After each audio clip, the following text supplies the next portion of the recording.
So ఇది ప్రాక్టికల్గా it's not feasible. అందులో నువ్వు కంటిన్యూస్గా దాని మీద అప్పులు చేసుకుంటావు, అప్పులతో నువ్వు ఎంత బాగున్నాలంటే అప్పు చేసి పప్పు కూడా అడుక్కోవాలా? ఇప్పుడు దాదాపు 40,000 కోట్లు ఏమో దానికి సంబంధించి ఎస్టిమేషన్ పుడతాయండి, అప్పులు పుడతాయి, పుట్టరు. ఇప్పుడు మా నాన్న ల్యాండ్ నాకు ఒక 10 ఎకరాలు ఇచ్చాడు అనుకున్న కోకపేటలో, ఆ 10 ఎకరాలు నేను ఇన్వెస్ట్మెంట్ పెట్టి వర్కింగ్ క్యాపిటల్ తేలేను, కొలేటర్లు పెట్టి. అలాగే జరుగుతుంది ఇప్పుడు. ల్యాండ్ బ్యాంక్ నీకు అప్పనంగా వచ్చింది, నీది కానప్పుడు ఏమవుతుంది? తాడిమట్టుకు ఎదురీదినట్టే.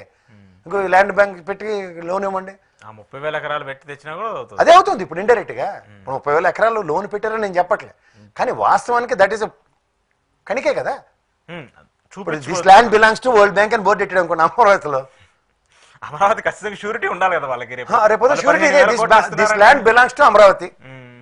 నెక్స్ట్ గవర్నమెంట్ కి టాస్కే కదా, వీళ్ళకే టాస్క్. ఇక్కడ గవర్నమెంట్ రావడానికి వాళ్ళు మళ్ళీ పవర్ లోకి రావాలన్నా వాళ్ళు ఆలోచిస్తారు. వాళ్ళు పక్క లోకేష్ కి భయం, మళ్ళీ మేము వస్తామో రామో, జగన్మోహన్ రెడ్డి గారు వస్తే ఏంటని ఇండస్ట్రీస్ అడుగుతారు, మరి వరల్డ్ బ్యాంక్ కూడా అడగడు.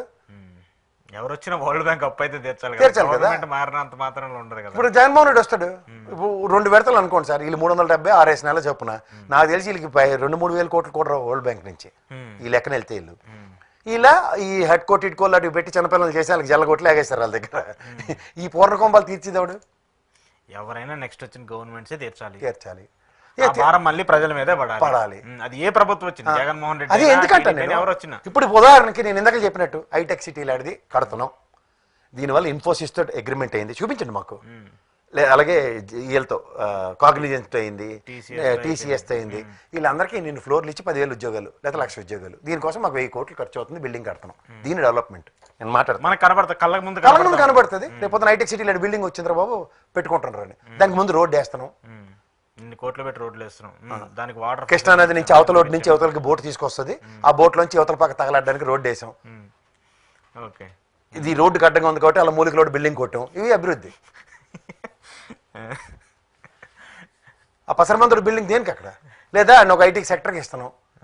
ఏది సాఫ్ట్వేర్ రంగాన్ని అభివృద్ధి చేయడానికి విదేశస్తులు వచ్చినప్పుడు ఆహ్లాదభరితమైన వాతావరణంలో ముందు మూలికల రాజుని ఖాళీ చేయించి ఆ బిల్డింగ్ వాడుతున్నాం. ఇలాంటి చెప్పండి హ్యాపీ ఫీల్ అవుతారు అందరూ, ఇదిరా పనికొచ్చిన పని అని. మీరు ఇంకోటి, ఈ అమరావతి రైతులు రెండోసారి ఉద్యమం దేనికి చేశారు? డెవలప్మెంట్ అన్నారు. డెవలప్మెంట్ అంటే వీడికి హైకోర్టు బిల్డింగ్ ఎలాగుంటే మళ్ళీ అడిగి మోసమే కదా. అలాగే ఏమనండి, మీరు హైకోర్టు బిల్డింగ్ కట్టారు, సచివాలయం కట్టారు, నెక్స్ట్ ఇంకోటి చెప్పారు అసెంబ్లీ కట్టారు. ఈ 3 ఎక్కడ ఉంటుంటే రాజధాని కాదంటాను ముందు అంతులేని కదా జయప్రద ఏడుపు. దాని కంటిన్యూషన్ అదే రాబాయి ఎక్కడికి వెళ్ళట్లేదు, ఎక్కడ ఉన్నాం అంటే ఆ ఏడుపు గొక్క పెట్టి ఏడుపు చాక్లెట్ ఇచ్చినట్టు ఆగి అభివృద్ధి చేయట్లేదని ఆమె పడి ఏడ్చారు జగన్మోహన్ రెడ్డి మీద. ఇప్పుడు వీళ్ళు వచ్చి మళ్ళీ అవే బిల్డింగ్లు, పాతవి టెంపరీ, కొత్తవి అంటే ఇవన్నీ కళ్యాణ మండపాలు చేస్తారా? ఏదో ఒకటి గవర్నమెంట్ చేస్తుంది కదా సార్. దేనికి చేస్తారా? ఆడవాడు మా డబ్బులు కట్టి కళ్యాణ మండపాలు కట్టే అప్పుడు 1,200 కోట్లు పెట్టి కళ్యాణ మండపాలు కట్టారని చెప్పి గవర్నమెంట్ మరి దేని చేస్తారా బిల్డింగ్లు చెప్పండి? సెక్రటరీ అందులో ఉండు, కొత్త బిల్డింగ్ కావాలంటే పోయాడు. వీళ్ళు సెషన్ నాకు ఇక్కడ చర్చా బాగోలేదు, వాళ్ళందరూ అసెంబ్లీ బాగుంది పోయారు. హైకోర్టు ఇది నాకు కొత్త బిల్డింగ్ కట్టారు కదా, రివాల్వింగ్ చైర్ బాగుందని జడ్జి గారు పోయారు, హ్యాపీగా ఉంది. మరి ఈ బిల్డింగ్ లేట్ చేస్తారు, ఎక్కువ దానికి వాడతారేమో. అదే దేనికే?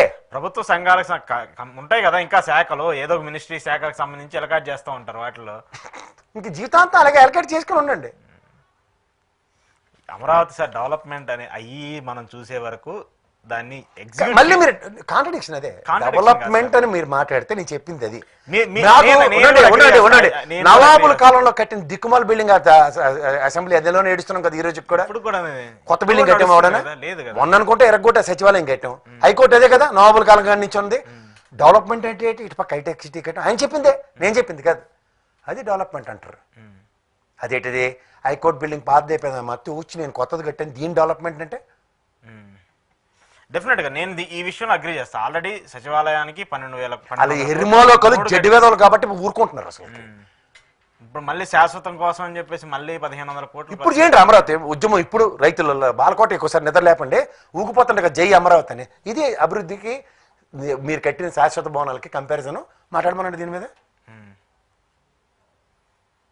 ఇది మాత్రం చూడాలి మరి దీనికి సంబంధించి. నేనైతే యాక్సెప్ట్ చేయట్లేదు. నో, అప్పు చేసి ముఖ్యంగా మన ఏదో రాష్ట్రం ఒక సంపద సృష్టించాం. మన దీనికి వెళ్ళినప్పుడు ఏంటంటే డొనేషన్స్ ఇచ్చారు అందరూను. ఈ డొనేషన్స్తో మీరు మాకు మొన్న వచ్చినప్పుడు సెక్రటరీ బాగోలేదండి కొత్త కట్టుకుంటాను డబ్బులు ఇచ్చారు దావోస్కి వెళ్ళినప్పుడు అంటే కట్టమనండి. దావోస్ అక్కడి నుంచి ఫండింగ్ ఏమైనా వస్తే చేయొచ్చు. కాదు ఇక్కడ ఇంకొక కాంట్రడిక్షన్ ఏంటంటే అమరావతి రైతులకి ఇంకా ఫ్లాట్లు ఇవ్వాలి, వాళ్ళకి సంబంధించి వాళ్ళతో ఏదైతే అగ్రిమెంట్ చేస్తున్నారో ఏడాదికి 20,000 30,000 ఇవ్వాలని చెప్పేసి 30 ఏళ్ళు ఎంత ఇవ్వాలని ఉంది కదా, ఇంతవరకు పాపం వాళ్ళకి ఆ డబ్బులు రాలేదు, ప్లాట్లు ఎలకేట్ అవ్వలేదు. వాళ్ళు దానికోసం ఇప్పుడు మళ్ళీ ప్రభుత్వం వచ్చిద్ది ఏదో మాకు చేస్తుందని చెప్పేసి ఆశ చూపించుకున్నారు. వాళ్ళకి ఇంతవరకు రాలేదని చెప్పేసి వాళ్ళు అదొక అదే చెప్తాను, ముందు పని వెనక పని ముందు. ఇప్పుడు నీళ్ళు తోడించిపోతే అక్కడ వచ్చిన వట్టం ఏంటి, అక్కడ పంపులెట్టి నీళ్ళు తోడారు, ఆ కంప కొట్టపోతే సార్ ఈ 1,500 కోట్లు వాళ్ళకి ఇచ్చినా కూడా కొంచెం అడ్జస్ట్ అవుతారు. అదే కదా వాళ్ళకి రైతులన్నా ఇబ్బంది పడకుండా ఉంటారు. ప్లాట్లకి రోడ్లు వేసి ఆ ప్లాట్లు వాళ్ళ మొఖాన్ని పెడితే ఎంతసేపు దాన్ని డెవలప్మెంట్ వాళ్ళకి శాశ్వత న్యాయం చేసాం. వాళ్ళు అట్లీస్ట్ దాంట్లో ఏదో ఒకటి జరుగుతూ వాళ్ళు సవాల్ చేస్తారు కదా, అమ్ముకుంటారు బెచ్చాట ఆడుకుంటారు, మీకు ఎందుకు? ఆడికి ఇవ్వాల్సింది 1000 గజాలు 200 గజాలు ఇవ్వాలి కదా, కమర్షియల్ నాన్ కమర్షియల్, అది ఎవరు? దీనికి మోడీ వచ్చి ఏడు చేస్తాడు? మరి ప్రజాస్వామ్యం కదా ఇది, ల్యాండ్ ఇచ్చారు వాళ్ళకి అని అడుగుతాడా? అది చెప్తాడా? పోనీ కదా. మరి అది అడగడానికి 30,000 ఎకరాలకు సంబంధించిన రైతులకు ఏమి ఇచ్చారు అది అడగడానికి రావాలి కదా. అట్టుకోవడం దేనికి ఇచ్చిన డబ్బులు? అది మొన్న కట్టారు కదా బాయ్, నేనే కదా దీనికి రాయట్టిపోయాను, నీళ్లు మట్టి పోసాను, మళ్ళీ వచ్చాను. ఏం చేస్తారు ఇప్పుడు? సరే దీన్ని కొత్తగా ఇంప్రూవ్డ్ వెర్షన్ ఏఐ టెక్నాలజీ అంటే అప్పుడు రాజమౌళి, ఇప్పుడు ఏఐ. అధికమాల బొమ్మలు అవడం చూపిస్తారు. గ్రీన్ మ్యాట్లు ఏమంటారు నన్ను ఇక్కడ